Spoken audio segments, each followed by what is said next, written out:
everything is a matter of perception, especially when it comes to mediation. So if EU wants to assert its role as a mediator, they need to understand that the perception in the Israeli society is changing, because the EU behavior is changing, and the change it has been talked extensively between the Israeli government and the EU officials. The change started more abruptly with the Foreign Council conclusions in May 2012.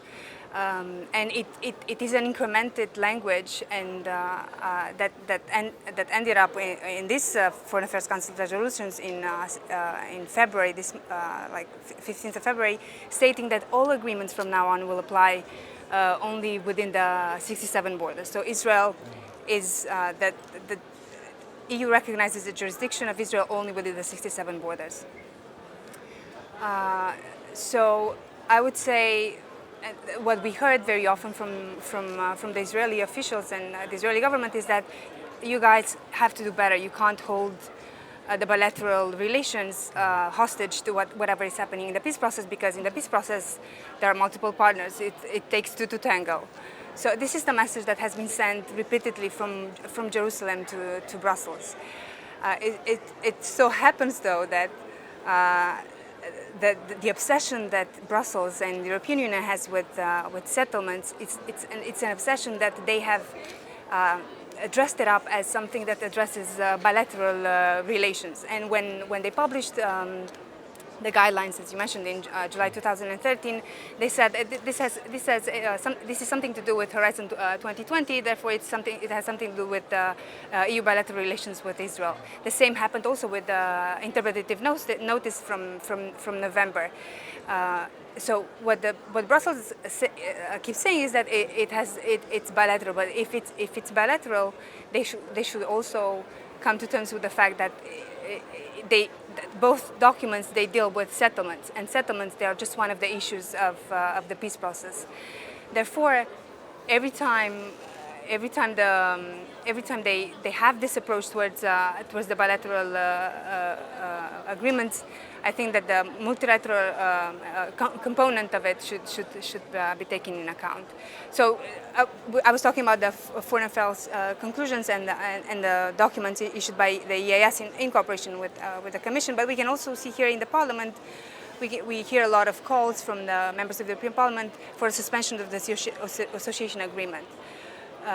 All these activities and all these tendencies, they come across in the Israeli public as something that is pro-Palestinian.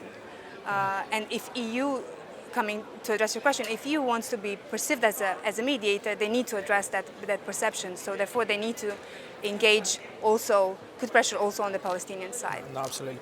And Thomas, what do you think actually brought the EU to enter into secret talks with Israel over really cancelling these awful EU guidelines or EU labelling of Israeli products? Well, of course, they were not cancelling as much as just realizing that they need to work together regardless of the guidelines. And of course, even the conclusions are a little bit contradictory, as what they're trying to convey with the guidelines is basically to say that, listen, this is Israel proper and these are occupied territories. The conclusion between Netanyahu and Mogherini is to say the opposite, to say that, well, this can only be achieved through negotiations. There are no clear parameters as to what should be the final borders.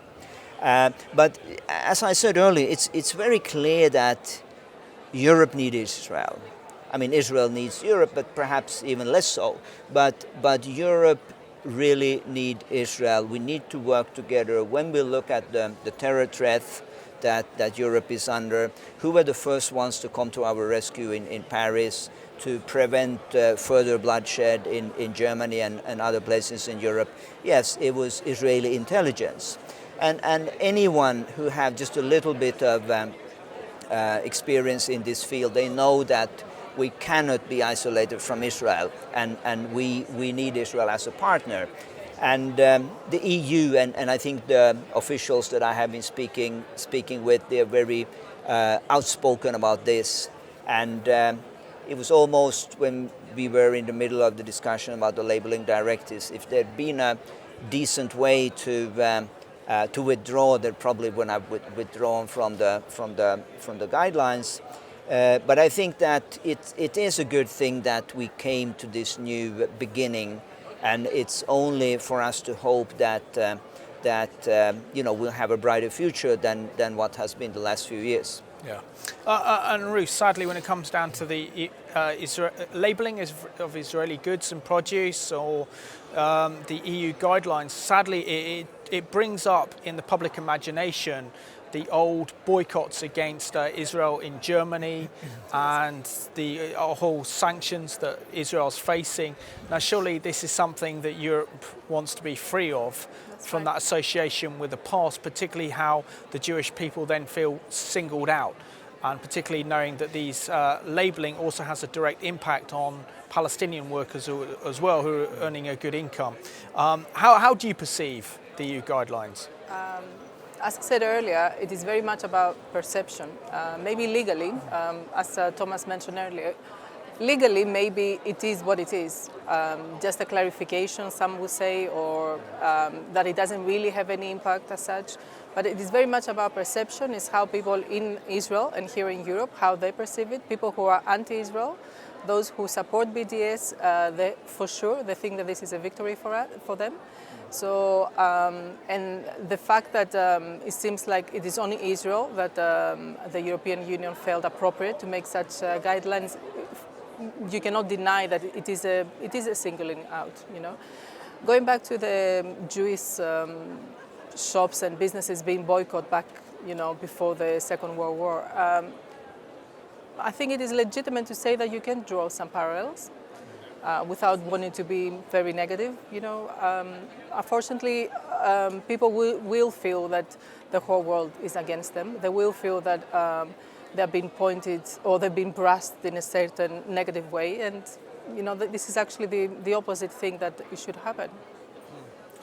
And what's the best way to counter the EU labelling? I know that Jewish communities in Britain, I know throughout Europe as well, are encouraging people to buy Israeli produce. Is this the best way to counter the EU labelling of Israeli produce? So the initiative to invest rather than divest in the Israeli products, I think it's a very good initiative, and everyone who has Israel best interest at their heart, they should do it. However, I think, as it was mentioned earlier around the table, it's just a symptom of the EU approach towards the conflict. So, yes, we should invest more. We should push for a stronger cooperation between Israel and the European Union in terms of security, cybersecurity, and security cooperation and all the rest. But there should be more. If EU wants to play the role of the mediator that you were pointing earlier, Simon, I think that they should put some pressure also on the Palestinians. There was a very interesting debate in the parliament a couple of weeks ago. The Socialist group hosted the Palestinian ambassador at large, Harvard graduate, very articulate, and his main claim was the following: the EU should help us make the occupation so expensive that they will withdraw. However, everything that it's Palestinian reconciliation and everything that it's internal affairs, it's our business. And I think that speaks a lot to the double standard that Israel is submitted and the Palestinians are not. Because every time there's an initiative in Israel that comes close to the perception of human rights being breached or something like that, there's a whole uproar here in the parliament and in institutions. But when it comes to the Palestinians, everyone closes an eye because they feel that it's mine territory and they don't have the tools with what to go inside and fix it. So yes, BDS, we should invest more in the Israeli products, but Europeans, and starting with the European citizen and with the public officials and with the decision makers, they should take their role more seriously and say, okay, if we want to have a stake in this mediation, then we need to be balanced and get involved also in the Palestinian reconciliation, because building a Palestinian society that is ready to sign a peace agreement is as important as counting the settlements. And Thomas, the final words on this subject, I go to you, but haven't Mogherini and the European Union learnt the hard way that it's actually Israel controls the facts on the ground? So the fact is that Bibi Netanyahu, the Israeli Prime Minister, refused the Israeli Foreign Ministry to work with the European Commission on various projects, has resulted in the European Commission having to really come to the table to renegotiate the EU labelling. Yeah, it is a bit of a poker game, of course, who will blink first, because, as I said, we need each other. It works both ways. And obviously, it's vital for Israel to have good trade relations with Israel. That's nothing that they can jeopardize under any circumstances. And looking at the bigger picture, of course, with the war in Syria, with the tension with Russia and everything that is changing with that regards, of course, Israel and the Western world, not only the EU, they need to work together.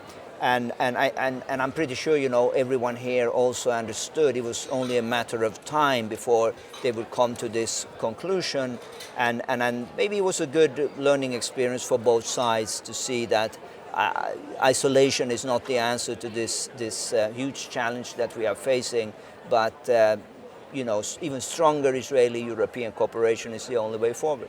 Absolutely. So the next topic discussion really that we're going to be discussing is how that Iran's foreign minister is an official state visit to the European Union. So we're asking, should we normalise relations with Iran? And now I'm going to ask you firstly, Ruth, should the European Union be hosting the Iranian foreign minister? I know previously last month they hosted the Iranian president, Rouhani.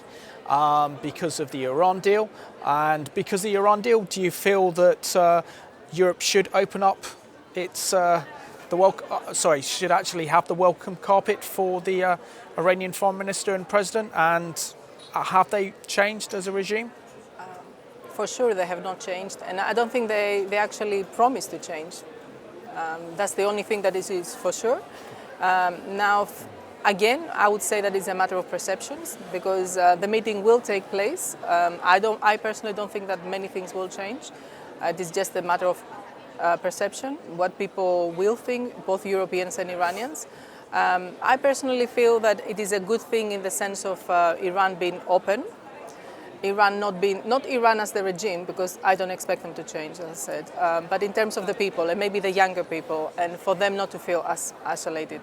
But I also feel, and I hope, that pressure will continue to be upon the regime to change, that Europe should send a very strong and clear message against the human rights record that they have. I think it is unacceptable for human beings to be killed today, sometimes in a very barbaric way, undemocratic way for sure, and for Europe to keep silent. Whilst, going back to Israel, you see the double standards there. Israel being scrutinized in so many ways, where Iran, it seems like we're just opening a door of friendship. That's the way that I think a lot of people will perceive it. Yeah. And Thomas, how much do you think this is all being driven by commercial considerations? For example, the opening up of Iran's energy markets to European companies to divest in and obviously then to maximise profits. How much is this being driven by economic concerns rather than actually looking at the nature of the regime itself? I think it's very clear that this is the driving force, and as we've been saying in these programs over the last few years, that choosing another path, I think even in Germany someone could put a number and say, well, how many jobs would we lose if we isolated Iran completely and there would be no trade relations with Iran. And I think we are in a situation in the world today when few governments and few citizens are willing to sacrifice anything of comfort, of financial gain, in order for believing in a greater good. So believing in a principle, being the dignity of life in Iran, respect for human rights. Once it comes down to this, will I have a job next week in the industry where I'm involved and where I know that Iran could be a potential trade partner? The decision often is very rationally calculated. So of course this is driven by business interest, but I think also naivety. It's not only the fact that this will give European economy a boost. I think there's clearly a naivety. And I would come back remembering I've spoken with old Germans. There's one in particular who said, my father, he was an industrialist, he read Hitler's Mein Kampf in the late 30s. And he said, well, I read what he was saying. I believed him. And I drew the conclusions, and I had to leave Germany. And of course, Hitler at that time, he was a miserable, second-rank officer in the German army, and there was no reason to take him seriously. But I mean, when a leader of a UN member state is sending out a consistent message in the UN General Assembly year after year that the Jewish state is a state that needs to be annihilated, we can't say that we never heard him or that he was just joking. This is a consistent message. It hasn't changed even after the nuclear deal. And I think, as moral individuals, we just have to take note. And there has to be a consequence in the international community of using this type of language and knowing that he means and they mean business. Yeah. And Theodora, is it time that the European Union really open up full economic and diplomatic and political relations with Iran, or do you, on the whole issue of the Iranian nuclear deal, because the West, the European Union, believe that they got a special deal with Iran, that they're no longer going to go and produce nuclear weapons. But surely there are other issues before we actually reach normalization, such as their horrendous abuse of human rights, their sponsorship for international terrorism, and as well as supporting genocidal terrorist organizations like Hamas and Hezbollah, and also their shocking human rights abuses.